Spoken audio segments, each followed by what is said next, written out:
Hey guys, today we're going to jump ahead and move away a little bit from the older guys in rubber suit movies and the older kaiju movies and explore the superhero movie series that really got things going in Hollywood, that really piqued reignited people's interest in superheroes. And that series would be the X-Men series, the X-Men movies anyway. In 2000, Bryan Singer released the first X-Men, starring Hugh Jackman, Ian McKellen, and Patrick Stewart, among others. And it was a pretty big hit. It made huge profit. Critics, for the most part, were positive, mixed to positive, but most audiences loved it. I actually was 9 or 10 when I saw it, and I remembered loving it. And about 20 years later, I still enjoy it, as I do most of the X-Men movies. And not all of them are. The X-Men series is very much like any long-lasting movie saga, in that it has its ups and downs. The first two X-Men, directed by Bryan Singer, were pretty solid movies, good performances, strong themes about prejudice, and had good character development. Pacing was a little uneven at times, but overall they were good. They were good movies. They really made people rethink comic book movies in the sense that they made people look at superhero movies with a greater degree of seriousness. People could watch or think about a superhero movie coming out and think, oh, that could actually be good. It wouldn't be just schlock B-movie trash. And, that was important because in the 90s especially, there was a lot of movies including Batman and Robin, Steel, I think, starring Shaq. There was lots of superhero movies in the 90s that were not good, very poorly received, didn't make a lot of money. People very steadily began to write off superhero movies as just uncredible. But X-Men came along and turned that around, and before we knew it, we had not only the X-Men series, but we had Marvel producing the Avengers movies, the Captain America movies, Iron Man. DC began to launch its new Batman trilogy with Chris Nolan. So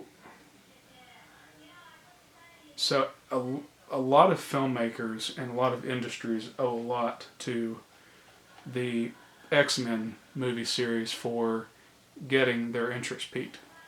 But today we're going to talk about 3 specific X-Men movies. Not the first 3, which have been overanalyzed to death. But this trilogy I'm going to discuss is the first 3 films starring James McAvoy and Michael Fassbender. And these 3 movies I saw in the theater as well. The first one in this trilogy, called X-Men First Class, was, for me anyway, I remember distinctly going to see it. I didn't plan on seeing it the day I saw it. I just kind of was driving around in town, and I just drove by the movie theater, just by impulse thought, well, hey, X-Men's in the movie. It's playing in the theater. Let's check it out. And I got the ticket like 5 minutes before it started. And I loved it. I actually enjoyed it more at that time than I did the older X-Men movies. Not to take away from those other performances like Hugh Jackman, and no one's ever going to top Hugh Jackman or Patrick Stewart.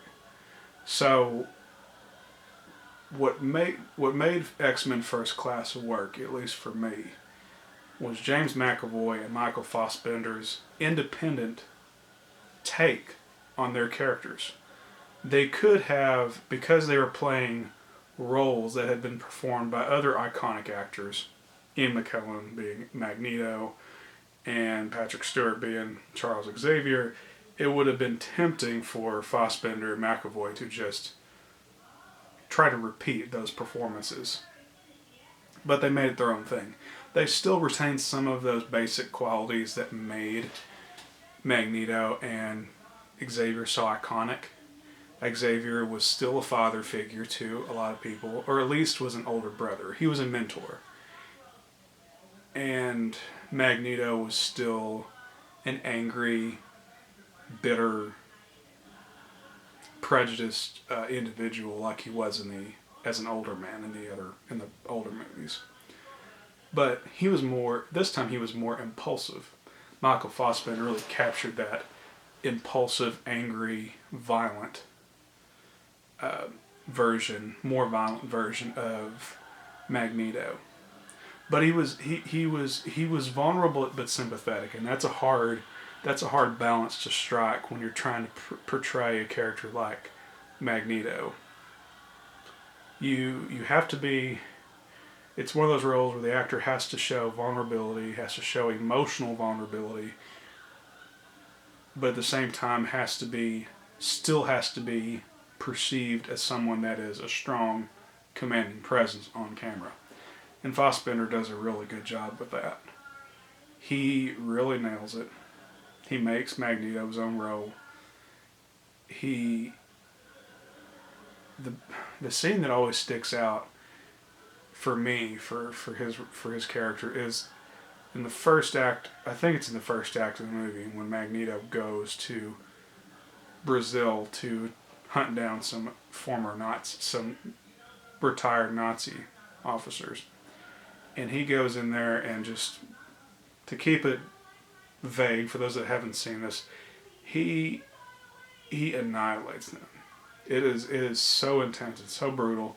Not rated R intense. It's not gory, but it is. It's really gratifying. it's gratifying considering how much torture he went through as a kid. It was gratifying to see him get his revenge on these three really bad guys. But First Class is probably one of my top two favorites of this series. It's got the performances really anchor the movie. All of the performances are good. Jennifer Lawrence as Mystique. All the supporting cast are really good. The two main leads I've talked about at length are very good. And the action, while there is action in the movie, it is very minimal, at least from what I perceive it to be compared to other X-Men movies. Very minimal action. And there's a lot of talking throughout this movie, but actually this is a weird situation where the talking was actually engaging and enthralling, and I chalk it up again to those good performances. So First Class, one of my top two favorites. Days of Future Past. When I first saw it, I wasn't sure what to think. I knew I liked it, I knew it was a good movie, but I wasn't sure if it was as good as First Class or the first two X-Men movies. And to tell you the truth, even today I'm not really sure. It's definitely above average. It is a movie that objectively is probably the best of the series, simply because it accomplishes the impossible task of making time travel a plot device, but a plot device that actually works and feels organic to the story. It doesn't feel like a shameless retconning of the series, and it doesn't get sloppy or confusing. The movie is fan fiction at its best for superhero movies. You got the old cast, Ian McKellen, Patrick Stewart, Halle Berry, Hugh Jackman, and they're matched up with the younger cast, including McAvoy, Fassbender, and they even have some newer characters that we haven't seen before from from the 70s era. And they're all, again, the performances are the best part of the movie. There's a lot more action, a lot more dazzling special effects. It's a much bigger feeling movie than First Class. First Class feels a little more contained, but this movie, Days of Future Past, was such a big, epic movie that tries to tie in all of the previous X-Men movies together. It actually, as far as I'm concerned, it could have been the last X-Men movie. And it should have been. This should have been the last X-Men movie. At least the final movie to feature all of the X-Men together. They could have still had solo movies or spin-off movies, that's fine, but it was a good final movie for all of the mutant characters. But they clearly didn't go that route. But my favorite,